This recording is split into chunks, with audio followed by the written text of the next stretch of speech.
गणपतिगुं हवामहे कविं कवीनामुपमश्रवस्तमम् ज्येष्ठराजं ब्रह्मणां ब्रह्मणस्पत आनः शृण्वन्नोतिभिः सीदसादनम् श्रीमहागणाधिपतये नमः। सदाशिवसमारम्भां शङ्कराचार्यमध्यमाम् अस्मदाचार्यपर्यन्तां वन्दे गुरुपरम्पराम्। श्रुतिस्मृतिपुराणानाम् आलयं करुणालयं नमामि भगवत्पादशङ्करं लोकशङ्करम्। नारायणं नमस्कृत्य नरं चैव नरोत्तमं देवीं सरस्वतीं व्यासं ततो జయముదీరయేత్. జయ గురుదేవ్. 43వ శ్లోకం చూస్తున్నాం. చదువుదాం శ్లోకం. తత్ర తం బుద్ధి సంయోగం లభతే పౌర్వదేహికం యతతే చ తతో భూయః సంసిద్ధౌ కురు నందన.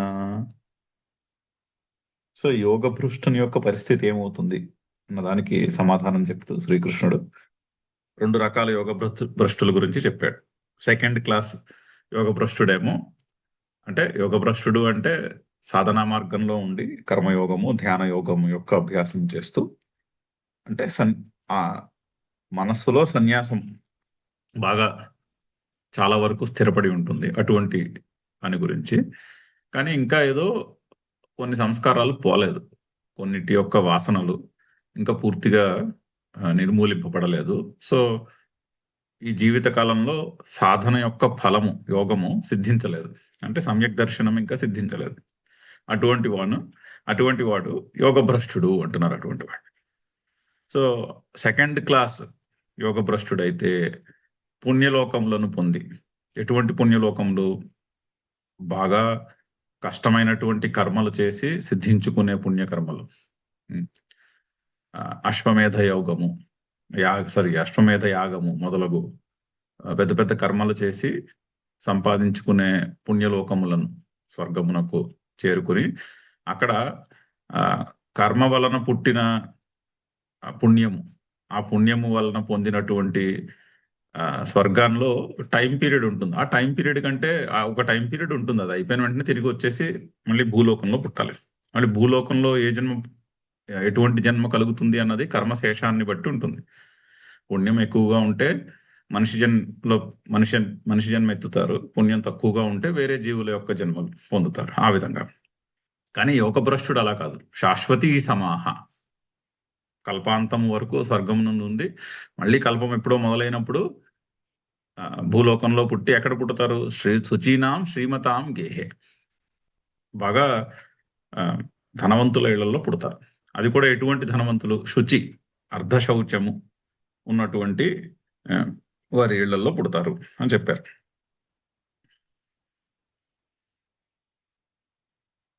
అంటే అది కూడా చాలా పెద్ద అదృష్టమే కదా, శ్రీమంతుల ఇళ్లలో పుట్టడము.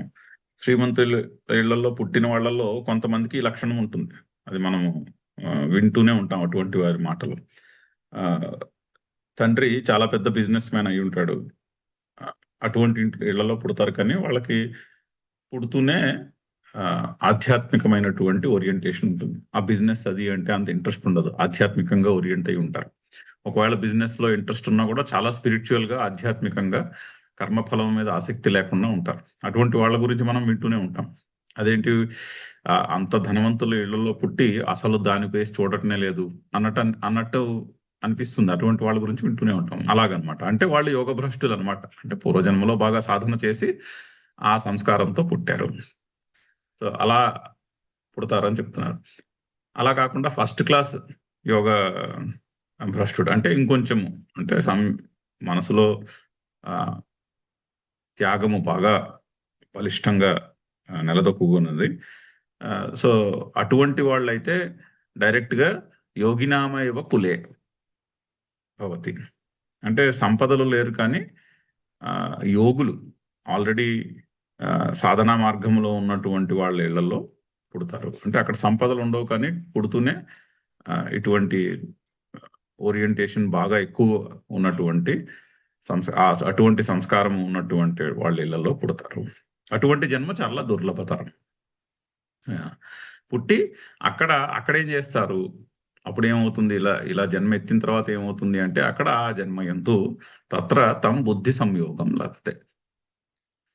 ఆ బుద్ధి సంయోగము కుదురుతుంది, బుద్ధి యోగము కుదురుతుంది. ఎందుకు అంటే పౌర్వదేహికం, ముందు జన్మలో ఉన్నటువంటి ఆ సాధన యొక్క సంస్కారము.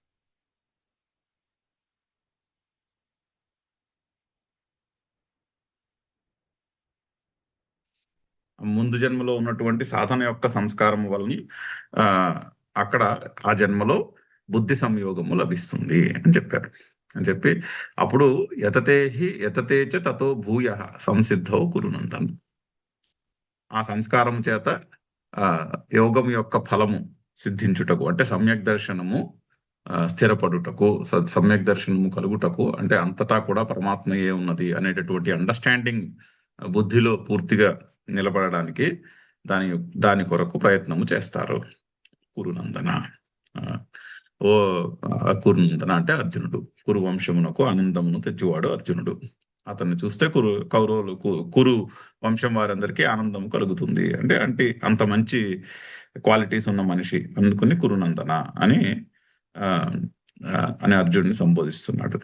ఇందులో చిన్న సజెస్టెడ్ మీనింగ్ కూడా ఉంది. కురు అంటే కర్మ, కర్మ చెయ్యి అని. అంటే ఇక్కడ ఆ, ఈ కాంటెక్స్ట్ లో శ్రీకృష్ణుడు చెప్తున్నటువంటి సాధన, కర్మం, కర్మయోగము, ధ్యాన యోగము ఆ, అనే సాధన చేయి, కురు అంటే చేయి అని, చేసి నందన ఆనందమును పొందుము అని అర్థము. ఆ విధంగా శ్రీకృష్ణుడు సజెస్టెడ్ ఒక రకమైనటువంటి సజెస్టివ్ మీనింగ్ తో కూడా శ్రీకృష్ణుడిని అర్జునుడిని కురునందన అని సంబోధిస్తున్నాడు.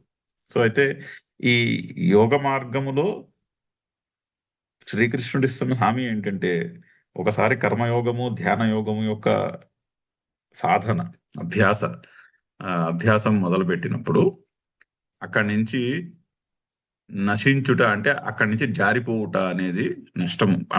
ఈ జన్మ కంటే తక్కువ జన్మ పొందుట అనేది ఉండదు. ఇంతకంటే బాగుగానే ఉంటుంది, కానీ ఇంతకంటే తక్కువ జన్మ పొందుట అనేది అయితే గ్యారంటీగా ఉండదు అని ఒక హామీ ఇస్తున్నాడు శ్రీకృష్ణుడు.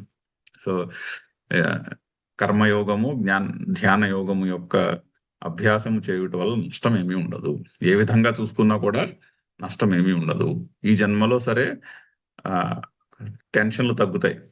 కర్మఫలముల మీద ఆసక్తి వదిలేస్తే స్ట్రెస్ కి ఉన్న కారణాలు చాలా పోతాయి. అందుకని కాస్త ఫ్రీగా ఉండగలుగుతాం. వచ్చే జన్మలో ఈ జన్మ అయిపోయిన తర్వాత పుణ్యలోకాలను చేరుకో అంటే బోలెడన్ని కర్మలు చేసిన వాళ్ళకంటే ఎక్కువ లోకాలు పొందుతారని చెప్తుంది. అక్కడ వాళ్ళ కర్మలు చేసి పుణ్యలోకాలను పొందిన వాళ్ళకంటే ఎక్కువ కాలం ఉంటారని చెప్తుంది. అది అయిపోయిన తిరిగి వచ్చి ఏ మనిషి కాకుండా వేరే జన్మ ఎత్తరు, మళ్ళీ మానవ జన్మ ఎత్తుతారని చెప్తుంది. అది కూడా అర్థ శౌచము ఉన్నటువంటి ధనవంతుల ఇళ్లలో పుట్టచ్చు, లేదా బాగా యోగము, ఈ సమ్యక్ దర్శనము యొక్క ఈ శ్రవణము, మననము, నిధిధ్యాసనము యొక్క సంస్కారము ఎక్కువగా ఉన్నటువంటి వాళ్ళ ఇళ్లలో పుట్టచ్చు అని క్లియర్ గా చెప్తున్నారు. సో ఏ విధంగానూ కూడా కర్మయోగానుష్ఠానము, ధ్యాన యోగానుష్ఠానము మనిషికి కీలును చేయవు. ఎట్టి పరిస్థితుల్లోనూ కూడా అందులో కించిత్తు కూడా దాని వలన నెగిటివ్ రిజల్ట్ అనేది ఉండదు. ఎంత మంచియే కానీ అక్కడి నుంచి ఎటువంటి నెగిటివ్ రిజల్ట్ ఉండదు అని చాలా క్లియర్ గా ఒక పెద్ద గ్యారంటీ ఇచ్చి ఆ గ్యారంటీని ఎక్స్ప్లెయిన్ చేస్తున్నాడు అది ఎలా వస్తుందో. అయితే ఇది మనము చూస్తూనే ఉంటాం. సో పౌర్వదేహికం అంటున్నారు అంటే పూర్వజన్మ సంస్కారము చాలా, దానికి ఏమంటారంటే దానికి ఒక బలం ఉంటుంది ఆ పూర్వజన్మ సంస్కారం. అంటే పూర్వజన్మలో లైఫ్ స్టైల్ యొక్క ఇంప్రెషన్ చాలా గట్టిగా ఉంటుంది. ఇది మనం చూస్తూనే ఉంటాం కదా. బాగా ధనవంతుల ఇళ్లలో పుట్టిన వాళ్ళకి ఇప్పుడు హెన్రీ ఫోర్డ్ యొక్క ఫ్యామిలీ తీసుకుంటే, ఆ ఫోర్డ్ ఫ్యామిలీలో హెన్రీ ఫోర్డ్ యొక్క మనవడు సన్యాసి. అతను సన్యాసం తీసుకొచ్చి ఇక్కడెక్కడో ఆశ్రమంలో సన్యాసం తీసుకున్నాడు.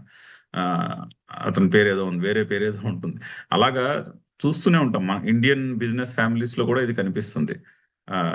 బిజినెస్ ఆ బిజినెస్ ఫ్యామిలీస్ లో ఆ లినియేజ్ లో ఎక్కడో ఒకళ్ళు ఉంటారు. వాళ్ళకి ఆ బిజినెస్ అంటే గానీ, ఆ డబ్బు అంతే గానీ వాటి మీద ఏమీ అంత పెద్ద ఇంట్రెస్ట్ ఉండదు. పుట్టినప్పటి నుంచి ఏదో భగవద్గీత అటువంటి శాస్త్రం యొక్క అధ్యయనము, లేదా సన్యాసం తీసుకోవడము అటువంటి వాళ్ళు ఉంటారు. ఒకవేళ బిజినెస్ లైన్ లో ఉన్నా కూడా ఆ వాళ్ళకి బిజినెస్ చేస్తారే గానీ వాళ్ళు మనుషులు గ్రీడీగా ఉండరు అసలు. చాలా స్పిరిచువల్ గా ఉంటారు. ఇటువంటి వాళ్ళని కూడా మనం చాలా మందిని చూసే ఉంటాం. రతన్ టాటా లాంటి వాళ్ళని బిజినెస్ మెన్లే, కానీ వాళ్ళ పర్సనల్ లైఫ్ లో వాళ్ళకేమీ పెద్ద మ్, ఆ ధనం మీద ఆసక్తి, గ్రీడినెస్ ఉండదు. సో అది ఎక్కడి నుంచి వచ్చింది అంటే అది దేహికం, పూర్వజన్మ నుంచి వచ్చినటువంటి ఏ, అభ్యాసం యొక్క సంస్కారము. ఆ సంస్కారంతో స్టార్ట్ అవుతుంది లైఫ్ మళ్ళీ. ఇప్పుడు రాత్రి పడుకున్నాం అనుకో, ఒక రాత్రి పడుకునే ముందు దేని గురించి అయితే ఆలోచిస్తూ పడుకుంటామో ఇది మన అనుభవంలో ఉండే ఉంటుంది. పొద్దున్న లేచిన తర్వాత కూడా మెల్లగా అదే ఆలోచన వస్తుంది. సో పడుకున్న ముందు ఉన్నటువంటి ఇంప్రెషన్ పడుకుని లేచిన తర్వాత అదే ఇంప్రెషన్ కంటిన్యూ అవుతుంది. సో అలాగే ఇది కూడా ఈ జన్మ అంతమైపోయినప్పుడు ఉన్నటువంటి స్ట్రాంగెస్ట్ ఇంప్రెషన్స్ ఏవైతే ఉంటాయో, బలమైన సంస్కారాలు మనసులో ఏవైతే నెలకొల్పబడి ఉంటాయో, వచ్చే జన్మలో అవే సంస్కారాలతో జీవితము మొదలవుతుంది. ఉల్టా కూడా చూస్తాం మనం. చాలా విద్వాంసుల ఇళ్లలో పుడతారు కానీ చదువుకోరు. అన్ని వ్యసనాలు ఉంటాయి వాళ్ళకి. అది చూసి కూడా ఆశ్చర్యపోతాం. అదేమిటి అంత ఆ విద్య అది ఉన్నటువంటి వాళ్ళ ఇళ్లలో పుట్టి వీళ్ళు ఇలా తయారయ్యారు ఏమిటి అని అనుకుంటాం. అది కూడా ఉంటుంది. సో అది ఎక్కడి నుంచి వచ్చింది అంటే అది పూర్వజన్మ యొక్క సంస్కారము. కేవలం హిందూ మతంలోనే ఆర్ ఇండియా నుంచి పుట్టినటువంటి మతాల్లోనే ఈ పూర్వజన్మ, స్కూల్స్ ఆఫ్ ఫిలాసఫీలోనే ఈ పూర్వజన్మ యొక్క రిలవెన్స్ ని ఒప్పుకుంటారు. వెస్టర్న్ ఫిలాసఫీలో పూర్వజన్మ యొక్క రిలవెన్స్ ని ఒప్పుకోరు అసలు. ఏ జన్మ మళ్ళీ రీబర్త్ అనేది లేదు. రీబర్త్ అనేది ఉండదు, ఒకటే జన్మ. ఇక్కడనే సో అక్కడ వెస్టర్న్ ఫిలాసఫీలో ఈ కాన్సెప్ట్ ఎక్స్ప్లెయిన్ చేయడం చాలా కష్టం. ఒక మనిషి యొక్క ప్రవర్తన న్యాచురల్ గా ఒక విధంగా ఎందుకు ఉంది అంటే దానికి పెద్ద ఆన్సర్ చాలా అంత లాజికల్ గా ఉండదు. ఇక్కడ ఎక్స్ప్లెయిన్ చేయడానికి ఒక స్ట్రాంగ్ లాజిక్, ఇది లాజికల్ గా ఇది ఒప్పుకుంటారు. పూర్వజన్మ యొక్క సంస్కారం చాలా సిగ్నిఫికెంట్ రోల్ ప్లే చేస్తుంది. మనిషి యొక్క ప్రవృత్తి ఎలా ఉంటుంది అన్నదానికి పూర్వజన్మలో కలిగినటువంటి సంస్కారములు చాలా ఇంపార్టెంట్. సో ఈ జన్మలో మనకి అవకాశం వచ్చింది కాబట్టి ఇటువంటి సంస్కారం నెలకొల్పుకుంటే తర్వాత అంతా కూడా ఇంతకంతా మంచే జరుగుతుంది, కానీ ఇంతకంటే చెడు అయితే జరగదు అని శ్రీకృష్ణుని యొక్క అభిప్రాయం, శాస్త్రం యొక్క అభిప్రాయం. అది చదువుదాం భాష్యము. తత్ర యోగినాం కులే అంటే ఆ యోగుల యొక్క ఫస్ట్ క్లాస్ కి చెందినటువంటి, అంటే డిస్టింక్షన్ లో యోగ సాధన అంటే కర్మయోగము, ధ్యాన యోగము యొక్క అభ్యాసములో డిస్టింక్షన్ పొందినటువంటి సాధకుడు యోగినాం కులే భవతి అని చెప్పారు ముందు శ్లోకంలో. సో యోగుల యొక్క వంశములో పుట్టి ఏం చేస్తాడు అక్కడ? బుద్ధి సంయోగం, బుద్ధ్యా సంయోగం, బుద్ధి సంయోగం లభతే, బుద్ధి సంయోగమును పొందుతాడు. అంటే బుద్ధి యోగము అంటే ఆ బుద్ధిలో యోగము యొక్క కాన్సెప్ట్ స్థిరపడడం మొదలు పెడుతుంది అని అర్థం. అంటే నేను కర్తను కాను, అంతటా కూడా పరమాత్మయే ఉంది, అంతటా కూడా పరమాత్మలోనే ఉన్నది. సో నాకు కనిపించే వాటికి పెద్ద తేడా ఏం లేదు. ఇక్కడ ఆ పరమాత్మ యొక్క చైతన్యమే ఉన్నది, అక్కడ కూడా ఆ పరమాత్మ యొక్క చైతన్యమే ఉన్నది అన్నటువంటి అండర్స్టాండింగ్ కలుగుతుంది. ఎందుకు? పౌర్వదేహికం, పూర్వస్మిన్ దేహే భవం పౌర్వదేహికం. ముందు జన్మలో, దేహము అంటే జన్మ అని అర్థం, ముందు జన్మలో కలిగినటువంటిది దేహికము. సో ముందు జన్మ యొక్క సంస్కారమును బట్టి ఆ బుద్ధి సంయోగమునకు అవకాశము ఉంటుంది. అయితే మనం చాలా కథలు కూడా వింటూ ఉంటాం. ఇప్పుడు గొప్ప బిజినెస్ ఫ్యామిలీస్ లో పుట్టిన వాళ్ళకి సడన్ గా ఆ లినియేజ్ లో ఒకళ్ళకి ఇంట్రెస్ట్ లేదనుకోండి, ఆ ఫ్యామిలీ వాళ్ళు చాలా దాన్ని ఏమంటారు, చాలా బాధపడిపోతారు. అయ్య బాబోయ్ ఇప్పుడు ఏం చేయాలి అని. వాళ్ళకి చాలా పెద్ద కన్సర్న్. తయారవుతుంది. ఒక ఆ లినియేజ్ లో ఒకళ్ళకి ఆ బిజినెస్ ని ముందుకు నడిపించే ఇంట్రెస్ట్ లేదనుకోండి, పైగా నువ్వు ఒకడే కొడుకో కూతురో పుట్టి వాళ్ళకి అసలు దాని మీద ఇంట్రెస్టే లేదనుకోండి, వాళ్ళు పూర్తిగా ఇలా స్పిరిచువల్ గా తయారనుకోండి డే వన్ నుంచి, వాళ్ళకి చాలా కన్సర్నింగ్ గా అనిపిస్తుంది. ఆ, అటువంటివి కూడా మనం బోల్డ్ బోల్డ్ కథలు వింటాం. అది ఎక్కడి నుంచి వచ్చింది అంటే పౌర్వదేహికము, పూర్వజన్మ స్మృతి నుంచి వచ్చింది అని చెప్తారు. సో యతతే చ ప్రయత్నం కరోతి, ఆ బుద్ధి యోగము కలిగి సమ్యక్ దర్శనం యొక్క ప్రయత్నము చేస్తారు. మళ్ళీ దానికి ఆ సాధనని కంటిన్యూ చేస్తారు, ఆటోమేటిక్ గా ఆ సాధనని కంటిన్యూ చేస్తారు. ఆటోమేటిక్ గా వాళ్ళు ఆ ఆ శాస్త్రమును చదువుకోవడము, లేదా ఆ, ఒక ఆశ్రమమునకో గురువు దగ్గర ఆశ్రయం తీసుకుని ఆ శ్రవణ మన నిధిధ్యాసనమును కంటిన్యూ చేయడము అనేటటువంటివి ఆటోమేటిక్ గా చేస్తారు. వాళ్ళని ఎవరు ఆపలేరు అందు నుంచి. అయితే ఆపే ప్రయత్నాలు కూడా చేస్తారు. ఆపే ప్రయత్నాల యొక్క స్టోరీలు కూడా బోల్డ్ వింటూనే ఉంటాం. లండన్ లో ఒక బిజినెస్ మ్యాన్ ఫ్యామిలీ యొక్క చాలా పాపులర్ స్టోరీ ఉంది. వాళ్ళ అబ్బాయికి బిజినెస్ మీద అస్సలు ఇంట్రెస్ట్ లేకపోతే తండ్రి చాలా కంగారు పడిపోయి ఫైనల్లీ ఏం చేయాలో తెలియక ఒక సైకియాట్రిస్ట్ దగ్గరికి వెళ్తే అతను చెప్పేట, మీరు ఒక పని చేయండి, మీరు ఒక మంచి అందమైన కుక్క పిల్లను కొని దాన్ని ఇంట్లో పెట్టుకుని ఆ పిల్ల మీద అతనికి ఆసక్తి కలిగేటట్టు చేయండి అని చెప్పాడు. సరే వాళ్ళు సరే అయితే ఇంక ఏ ఉపాయము పనిచేయట్లేదు, అతనేమో లేకపోతే ఎంతసేపు భగవద్గీత ఉపనిషత్తులని ఆ విషయాల్లోనే ఉంటున్నాడు అని వాళ్ళు ఒక మంచి కుక్క పిల్లని తీసుకొచ్చి ఇంట్లో పెట్టుకుని మెల్లగా అతనికి దాని మీద, ఇగో మేము బిజీగా ఉన్నాము, నువ్వు దీన్ని కాసేపు చూసుకో, దీనికి ఏదో కాస్త నువ్వు భోజనం పెట్టు, దీన్ని కాసేపు నువ్వు అలా వాకింగ్కి తీసుకెళ్ళు అని అని మెల్లగా అతనికి అప్పచెప్తే మొదట్లో కొన్నాళ్ళు ఒక పక్కన ఒక్కొక్క పిల్ల, ఇంకొక పక్కన ఈ పుస్తకము ఇది చదువుకోవడం జరిగేది. అలా 3 నెలల్లో 4 నెలల్లో అయ్యేసరికి ఈ పుస్తకాలు పక్కన పెట్టేసి ఇంకా కుక్క పిల్ల చుట్టూనే తిరిగేవాడు. ఆ తర్వాత మెల్లగా బిజినెస్ మీద ఇంట్రెస్ట్ కలిగి ఆ బిజినెస్ వ్యవహారాలు చూసుకోవడం మొదలుపెట్టాడు. సో ఏం చెప్తారంటే, వైరాగ్యం ఉన్న వాళ్ళ వైరాగ్యాన్ని చెడగొట్టాలి అంటే డొమెస్టిక్ పెట్ని ఒకదాన్ని పెట్టుకుంటే ఇంట్లో ఆ వచ్చే వైరాగ్యం కూడా పూర్తిగా చెడిపోతుంది, గ్యారంటీడ్ అని. ఆ తర్వాత వీళ్ళు వెళ్ళి ఆ సైకియాట్రిస్ట్ని అడిగితే ఇది ఎలా పనిచేస్తుందంటే, అది గ్యారంటీడ్ అండి, వైరాగ్యం ఉన్నవాడి వైరాగ్యం చెడగొట్టాలి అంటే ఇంట్లో ఒక డొమెస్టిక్ పెట్ని, ఒక్కొక్క పిల్లను ఏదో అటువంటి పెట్ని ఇంట్లో పెట్టుకుంటే ఆ వైరాగ్యం పూర్తిగా, ప్రస్తుతానికి కొన్నాళ్ళకి ఆ వైరాగ్యం పక్కన ఉండిపోతుంది అని చెప్తారు. సో అలాగా అటువంటి ప్రయత్నాలు కూడా చేసిన కథలు చాలా మంది ఇళ్లలో వింటూనే ఉంటాం. కొన్ని అలా అటువంటి కథలు కూడా చాలానే ఉంటాయి. సో ఆ సంస్కారము అలా రివర్స్ సంస్కారంలో కూడా, రివర్స్ వాళ్ళలో కూడా చాలా బాధపడతారు. ఈ శ్రవణము మననము నిధిధ్యాసము ఉన్న ఇళ్లలో పుట్టిన వాళ్ళు చిన్నప్పటి నుంచే అన్ని వ్యసనాలకి అలవాటు పడిపోయి అసలు చదువుకోవడం, సంస్కృతం బాగా ఉన్న ఇళ్లలో సడన్ గా మధ్యలో ఒకళ్ళు ఎవరో పుడతారు, వాళ్ళకి ఈ సంస్కృతము ఈ చదువు అంటే అస్సలు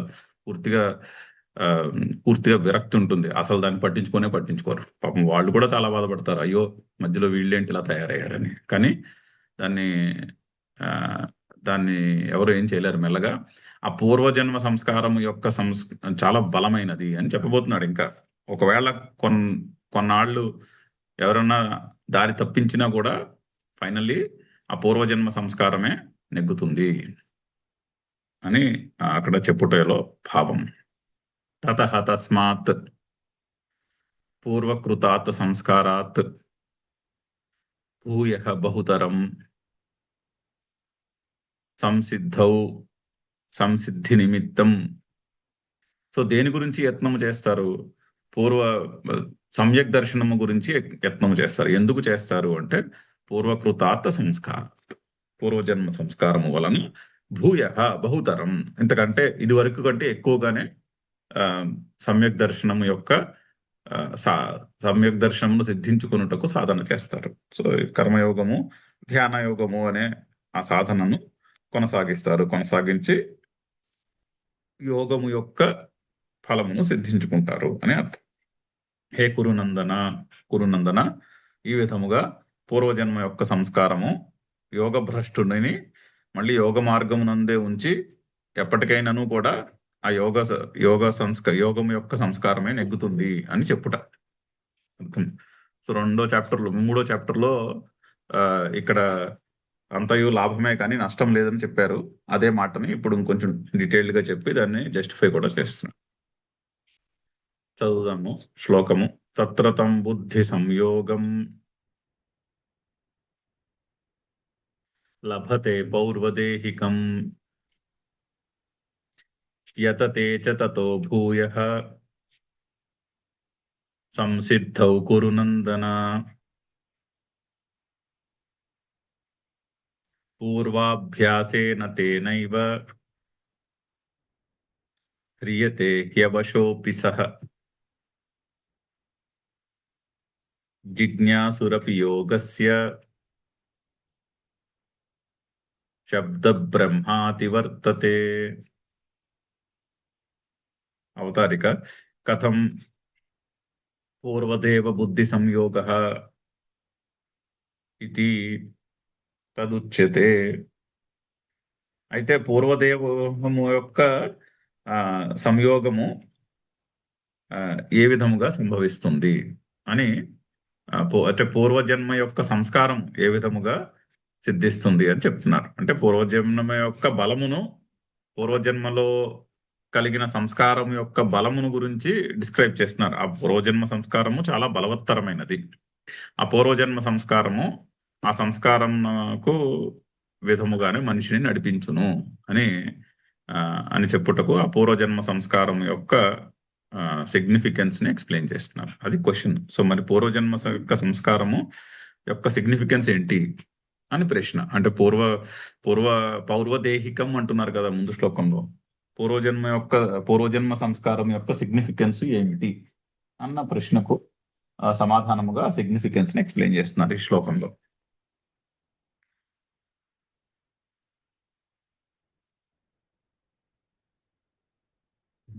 సో పూర్వాభ్యాసేన తేన ఏవ క్రియతే హి అవశః అపి సహ. హ్యవశోపి అంటే ఆ హి ప్లస్ అవశః ప్లస్ అపి సహ జిజ్ఞాసుః అపి యోగస్య శబ్దబ్రహ్మ అతివర్తతే. అది పద విభజనం. సో తేన పూర్వాభ్యాసేన ఏవ, పూర్వాభ్యాసము వలననే అవశః అపి సహ హ్రియతే. ఆ మనిషి అవశుడై అంటే తన వశములో లేకుండానే హ్రియతే ఆ యోగ మార్గమును కంటిన్యూ చేస్తాడు. ఆ యోగ మార్గమును లాగివేయబడతాడు. చుట్టుపక్కల పరిస్థితులు ఎలా ఉన్నా సరే ఫైనలీ ఆ యోగ మార్గముకేసే లాగవేయబడతాడు. మధ్యలో కొంతసేపు ఇందాక చెప్పిన కథలో లాగా కొంతసేపు డైవర్ట్ అయిపోయినా సరే, ఒకవేళ డైవర్ట్ అయిపోయినా కూడా ఎక్కడో మళ్ళీ కొంతకాలానికి ఆ యోగాభ్యాసం యొక్క సంస్కారమే నెగ్గుతుంది. ఆ సంస్కారమే మళ్ళీ యోగ మార్గమున ఒకవేళ బయటికి ఆ మార్గము నుంచి బయటికి వెళ్ళిపోయినా సరే మళ్ళీ తిరిగి యోగ మార్గమునకు లాగివేయును.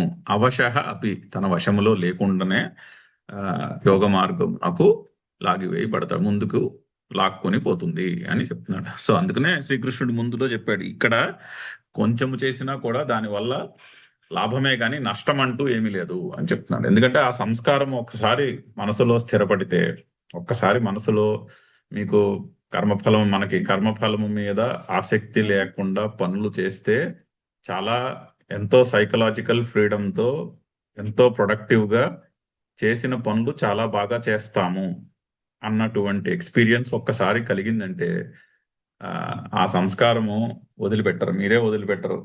ఒక్కసారి దాని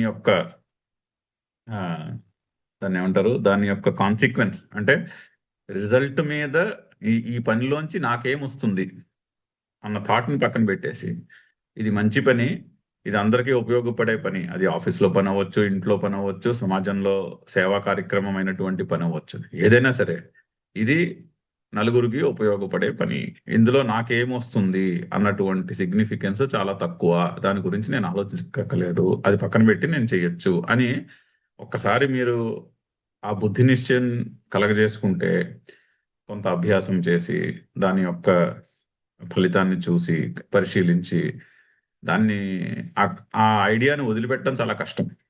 ఆ ఐడియా ఒకసారి ఆ సంస్కారం గట్టిగా పడితే మనసులో అది వదలదు ఆ ఐడియా. అది అది ఆ ఐడియా అదే, ఏ పని చేసినా అదే ఐడియా వస్తుంది బుర్రలోకి. అలాగే చేయాలని వస్తుంది. ఎందుకంటే అలా చేస్తే ఒకటి మనసులో ఒత్తిడి లేకుండా చేస్తాము. 2 చేసే పని చాలా చాలా చక్కగా మన శక్తికి మించే చేయగలుగుతాము గాని, అందులో ఎక్కడా కూడా ఆ సంస్కారం అసలు వదలదు. అదే చెప్తున్నారు శ్రీకృష్ణుడు కూడా ఇక్కడ. ఆ పూర్వాభ్యాసేన ఏవ అవశః అపి సహ హ్రియతే. అవశుడై అతడు ఆ యోగ మార్గమునందు ఆ, ముందుకు తీసుకొని ఆ, ముందుకు ప్రయాణం చేస్తాడు. అవశుడై తన వశములో లేకుండానే ఆ యోగ మార్గం యొక్క యోగాభ్యాసం యొక్క సంస్కారం అతన్ని ముందుకి లాక్కుపోతుంది. సో జిజ్ఞాసు అపి,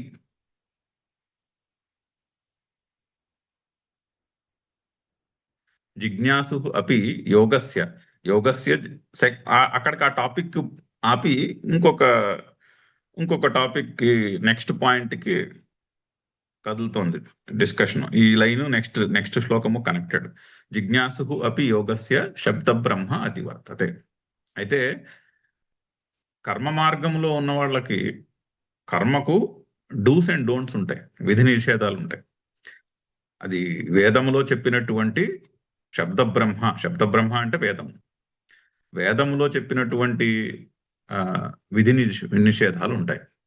సో కర్మ, ఐదర్ కర్మ మీద శ్రద్ధ ఉంటుంది మనిషికి, లేదా శ్రవణ మనన నిధిధ్యాసనం మీద శ్రద్ధ ఉంటుంది. రెండు ఉండవు. ఒకళ్ళ పర్స్పెక్టివ్ లో ఐదర్ కర్మ మీద శ్రద్ధ ఉంటుంది. కర్మ మీద శ్రద్ధ ఉన్న వాళ్ళకి ఇది మనం గమనిస్తే తెలుస్తుంది. మన మన ప్రవృత్తిని కూడా పరిశీలించుకుంటే అర్థమవుతుంది. ఈ రెండు కాన్ఫ్లిక్టింగ్. ఐదర్ కర్మ మీద ఆ, చాలా, దాన్ని ఏమంటారు, శ్రద్ధ ఉంటుంది. అంటే కర్మలు చేయుట, కర్మ అంటే ఇక్కడ వైదికమైనటువంటి లేదా పూజలు అవి చేయుట, కర్మ మీద శ్రద్ధ ఉంటుంది. లేదా శ్రవణము మననము నిధిధ్యాసనం మీద శ్రద్ధ ఉంటుంది. ఏదో ఏదో పూజలు చేసేయడం, పూజలు పారాయణలు, కర్మలు హోమాలు వాటి మీద విపరీతమైన శ్రద్ధ ఉంటుంది. అటువంటి వాళ్ళకి మీరు ఈ భగవద్గీత, ఈ శ్రవణము మననము నిధిధ్యాసనము చెప్తే వింటారే గాని అది ఏమీ పెద్ద రుచించదు. సర్లే చూద్దాంలే అని విని పక్కన పెడతారు. ఇంకా దాని మీద గౌరవంతో విని దాన్ని పక్కన పెడతారు, అంతేనే గాని దాని మీద ఒక ఏమంటారు, అది వాళ్ళని ఎన్గల్ఫ్ చేసేది. ఆ శ్రవణ మనన నిధిధ్యాసనంలో ఎన్గల్ఫ్ అయిపోరు, కర్మలోనే ఎన్గల్ఫ్ అయిపోయి ఉంటారు. కొంతమందికి శ్రవణ మన నిధ్యాసనం మీద శ్రద్ధ ఎక్కువ ఉంటుంది, వాళ్ళకి కర్మ మీద శ్రద్ధ ఉండదు. ఇప్పుడు హారతి ఇమ్మన్నారు అనుకోండి, సరే హారతి ఇచ్చేయమంటే హారతి ఇచ్చి వెళ్ళిపోతారు, అంతేనే కానీ ఇంకా హారతిని ఒక పెద్ద రిచువల్ గా చేసేసి దాన్ని ఇంత పొడవు చేసేసి అటువంటి ఇంట్రెస్ట్ ఉండదు శ్రవణ మనన నిధిధ్యాసనం మీద శ్రద్ధ ఉన్న వాళ్ళకి. ఐదర్ ఇది ఉంటుంది లేదా అది ఉంటుంది. అలా అంటున్నాను నేను, ఏమనుకోవద్దు. కానీ ఈ రెండిట్లో ఏదో ఒకటే స్ట్రాంగ్ గా ఉంటుంది, ఏదో ఒకటి బలవత్తరంగా ఉంటుంది. శ్రవణ మనన నిధ్యాసనం మీద శ్రద్ధ ఉన్నవాడికి కర్మల మీద అంత శ్రద్ధ ఉండదు. చేస్తారు కానీ అందు మీద అంత పట్టింపు ఉండదు. లేదా కర్మ మీద శ్రద్ధ ఉన్నవాడికి ఈ ఈ శాస్త్రము, ఈ శ్రవణము, ఈ ఆత్మస్వరూపం తెలుసుకునుట అనే దాని మీద అంత పెద్ద శ్రద్ధ ఉండదు, ఏదో ఒకటే ఉంటుంది. సో జిజ్ఞాసుహు, ఇక్కడ జిజ్ఞాసుహు అంటే శ్రవణ మనన నిధిధ్యాసనం మీద శ్రద్ధ ఉన్నవాడని అర్థం. జిజ్ఞాసుహు అపి యోగస్య శబ్ద బ్రహ్మ అతివర్తతే. ఇంకా ఇటువంటి దాని మీద దాన్ని ఏమంటారు, శ్రద్ధ ఉన్నవానికి విధి నిషేధాలతో పెద్ద పని ఉండదు. వేదంలో చెప్పిన విధి నిషేధాలు కర్మలు చేస్తున్న వాళ్ళకి ఇంపార్టెంట్. అంటే కర్మల మీద ఆసక్తి ఉన్న వాళ్ళకి ఇంపార్టెంట్. అంటే కర్మ ఫలము మీద ఆసక్తి ఉన్నవాడికి ఇది చెయ్యి ఇది చెయ్యొద్దు అన్న దాని మీద దాన్ని ఏమంటారు, అది రిలవెంట్ అయి ఉంటుంది. వేదంలో చెప్పే విధి నిషేధములు మోస్ట్లీ కర్మలకు సంబంధించినవి. సో కర్మలు కర్మఫలముల మీద ఆసక్తి ఉన్నవానికి శబ్ద బ్రహ్మ అంటే వేదం యొక్క విధి నిషేధములతో పని ఉంటుంది. జిజ్ఞాసు ఆన్ ది అదర్ హ్యాండ్ యోగ భ్రష్టునికి ఇక్కడ జిజ్ఞాసువు అంటే యోగ భ్రష్టుడు అని అర్థం. యోగ భ్రష్టునికి శబ్దబ్రహ్మ అతివర్తతే. శబ్దబ్రహ్మతో పని ఉండదు. అంటే విధి నిషేధములను అతిక్రమించి ఉంటారు, విధి నిషేధాలను పట్టించుకోరు అని చెప్తున్నాడు. ఎందుకంటే వాళ్ళు జిజ్ఞాసువులు, యోగ భ్రష్టులు. అంటే కర్మ మీద అంత ఆసక్తి లేని వాళ్ళు. కర్మల మీద ఆసక్తి ఉండదు. కర్మఫలాన్ని త్యాగం చేసిన వాడికి ఇంక కర్మతో పని ఏమిటి?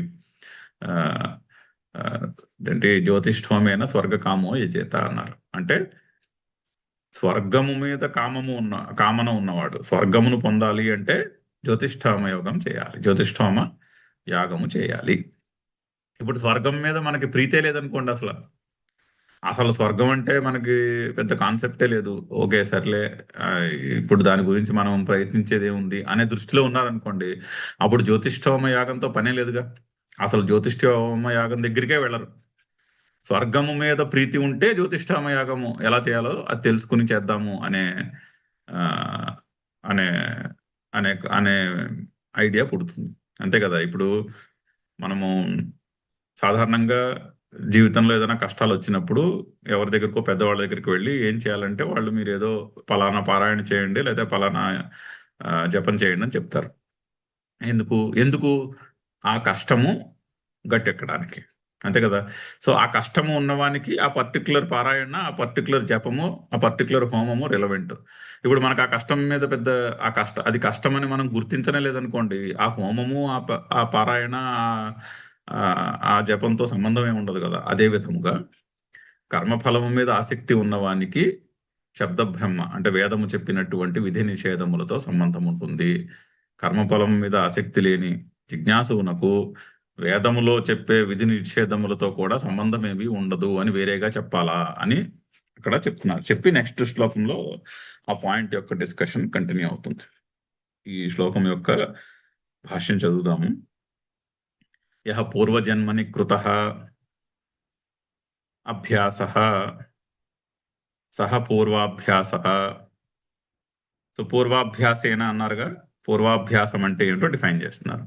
పూర్వజన్మని కృతః అభ్యాసః పూర్వాభ్యాసః, అది ఆ సమాసం యొక్క విగ్రహవాక్యం. పూర్వజన్మని యః కృతః అభ్యాసః సహ ఏవ పూర్వాభ్యాసః. ముందు జన్మలో చేసినటువంటి అభ్యాసం ఏదైతే ఉందో అది ముందు జన్మ అభ్యాసం. తేనైవ బలవంత హ్రియతే. హ్రియతే అంటే లాగివేయబడును. దేని చేత? పూర్వజన్మలో చేసిన అభ్యాసం యొక్క సంస్కారము బలమైనది. ఆ సంస్కారమే మనిషిని ముందుకు లాక్కుపోతుంది అంట. హీ యస్మాత్, ఎందుకనగా హీ ముందు పెట్టుకోవాలి. ఈ పట్టుకొచ్చి శ్లోకానికి ముందు పెట్టుకుంటే ఎందుకంటే పూర్వజన్మ యొక్క అభ్యాసము బలవంతముగా లాక్కుని వెళ్ళిపోతుంది.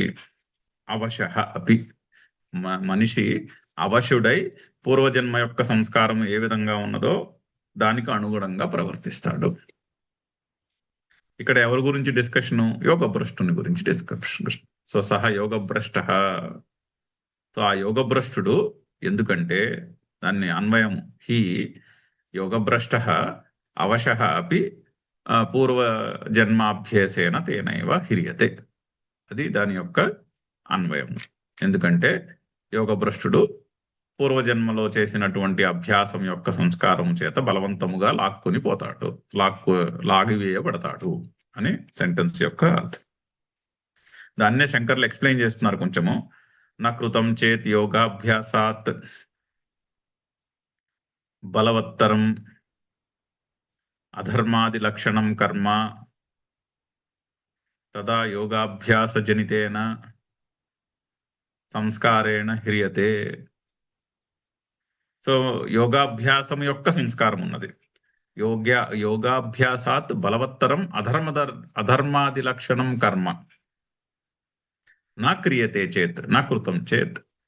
సో ఒకవేళ మనసులో ఉన్న పూర్వజన్మ అభ్యాసం యొక్క సంస్కారం కంటే అధర్మమైనటువంటి పని చేయలేదనుకోండి మనిషి, ఆ మనసులో ఉన్నటువంటి సంస్కారమే మనిషిని లాక్కుని పోతుంది. అది ఇప్పుడు దాన్ని ఏం చేస్తున్నారంటే వాట్ ఇఫ్ సినారియోలో ఎక్స్ప్లెయిన్ చేస్తున్నారు అనమాట. ఓకే, ఇఫ్ మనసులో ఉన్న సంస్కారం కంటే అధర్మమైన పని చేయలేదు, అప్పుడు ఏమవుతుంది? తదా యోగాభ్యాస జనితైన సంస్కారేణ హ్రియతే. అప్పుడు న్యాచురల్ గా యోగాభ్యాసం యొక్క సంస్కారమే బలమైనది మనసులో, దానికంటే అధర్మమైన పని చేయలేదు ఈ జన్మలో. సో అందుకని యోగాభ్యాసమే నెగ్గుతుంది. యోగాభ్యాసం యొక్క సంస్కారమే నెగ్గి మనిషిని ముందుకు తీసుకువెళ్తుంది. అది ఒక సినారియో. మరి ఇంకొక సినారియోను, అధర్మశ్చేద్ బలవత్తరః కృతః తేన యోగజః అపి అభిభూయతే ఏవా. అయితే ఒకవేళ మనసులో ఉన్న యోగాభ్యాసము యొక్క సంస్కారము కంటే బలమైనటువంటి అధర్మమైనటువంటి పని చేశారనుకో. ఇప్పుడు ఇందాక మనం ఎగ్జాంపుల్ చెప్పుకున్నాం కదా, ఆ బిజినెస్ ఫ్యామిలీలో పుట్టిన ఆ కుర్రాడికి ఎంతసేపు భగవద్గీత ఆత్మస్వరూపం యొక్క చింతనే, కానీ వాళ్ళ ఇంట్లో వాళ్ళు ఒక్కొక్క పిల్లని తీసుకొచ్చి దాని మీద అతనికి ఆసక్తి కలిగేలా చేశారు. సో కొన్నాళ్ళు ఆ భగవద్గీతను పక్కన పడేసి ఆ ముందు ఒక్కొక్క పిల్లని చూసుకొనుట అనే కర్మలో ఇన్వాల్వ్ అయ్యి తర్వాత మెల్లగా ఫ్యామిలీ యొక్క బిజినెస్ లో ఇన్వాల్వ్ అయ్యాడు. ఒకవేళ అలా జరిగి ఉంటే అప్పుడు ఏమవుతుంది? అలా జరిగినప్పుడు ఏమైంది? టెంపరీగా ఆ బయట చేసే కర్మ ఏదైతే ఉందో ఆ కర్మ యోగాభ్యాసం యొక్క సంస్కారం మీద నెగ్గింది. సో అధర్మశ్చేత్ బలవత్తరః, ఒకవేళ బలవత్తరమైనటువంటి అధర్మం చేస్తే, ఆ ఎగ్జాంపుల్లో అది అధర్మం కాదులేండి, కానీ శంకర్లు వాట్ ఇఫ్ సినారియోలో అలా ఎక్స్ప్లెయిన్ చేస్తున్నారు. అధర్మశ్చేత్ బలవత్తరః కృతః తేన యోగజః అపి సంస్కారః అభిభూయతే ఏవా. టెంపరీగా యోగముతో పుట్టిన వల్ల సంస్కారము కంటే ఈ ఈ చేసే కర్మ టెంపరీగా గొప్పదైంది. సో యోగం యొక్క సంస్కారం కొంచెం వెనకబడింది కాసేపు. ఏమవుతుంది అప్పుడు? తత్క్షయేతు యోగజః సంస్కారః స్వయమేవ కార్యం ఆరభతే.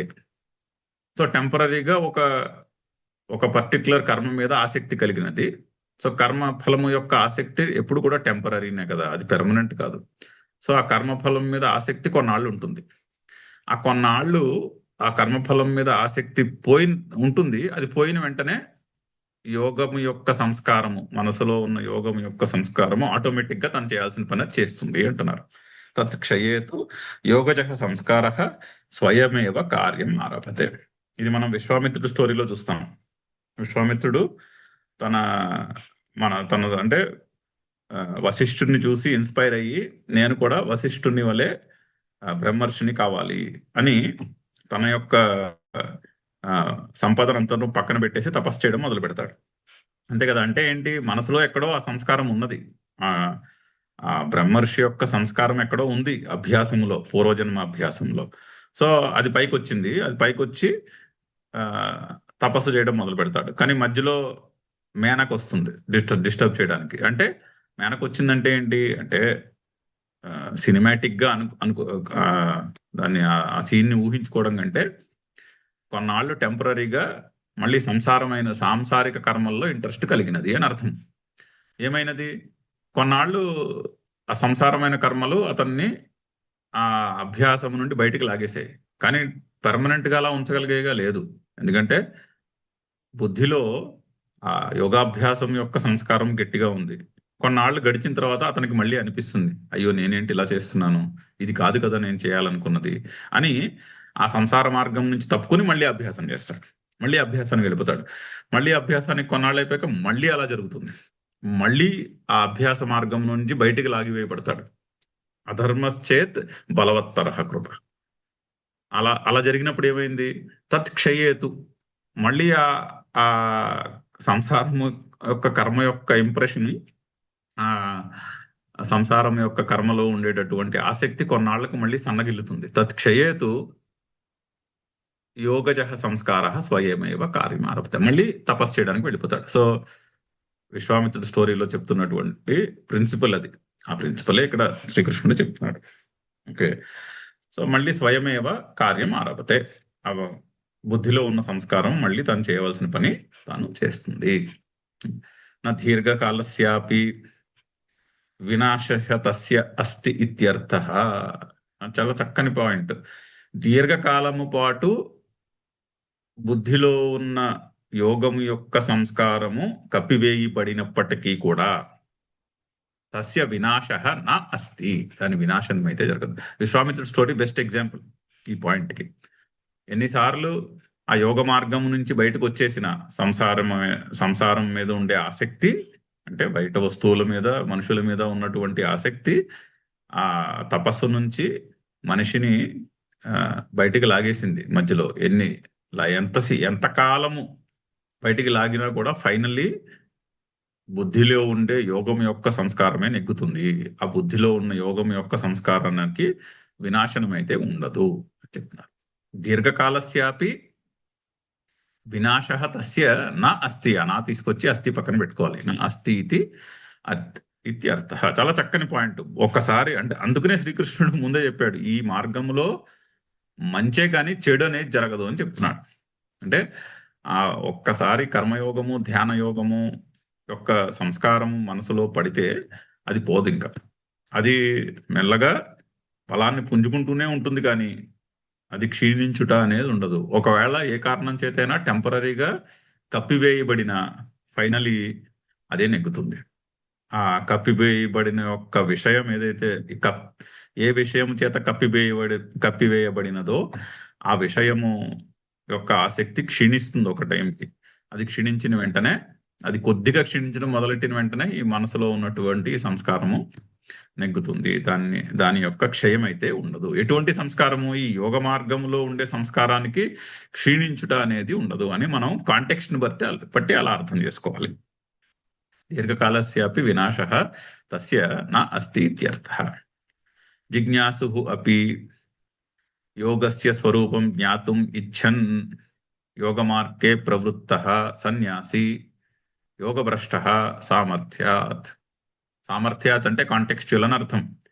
కాంటెక్స్ట్ లో చెప్తున్నటువంటి విషయాన్ని బట్టి అలా అర్థం చేసుకోవాలి. జిజ్ఞాసుహు అంటే ఏమని అర్థం చేసుకోవాలి? జిజ్ఞాసుహు అంటే ఎవరు? యోగస్య స్వరూపం జ్ఞాతుం ఇచ్చన్. అంటే యోగము అంటే ఆత్మస్వరూపం. అంటే నా స్వరూపమును ఆత్మస్వరూపమును తెలుసుకోవాలనే పట్టుదల కలిగిన వాడు జిజ్ఞాసుహు అని అర్థం చేసుకోవాలి. ఎప్పుడు కూడా ఇక్కడ ఎప్పుడు కాదు, ఈ కాంటెక్స్ట్ లో జిజ్ఞాసు పదానికి అలా అర్థం చేసుకోవాలి. అంటే యోగ భ్రష్టుడు అని అర్థం. యోగ మార్గే ప్రవృత్త సన్యాసి అని అర్థము.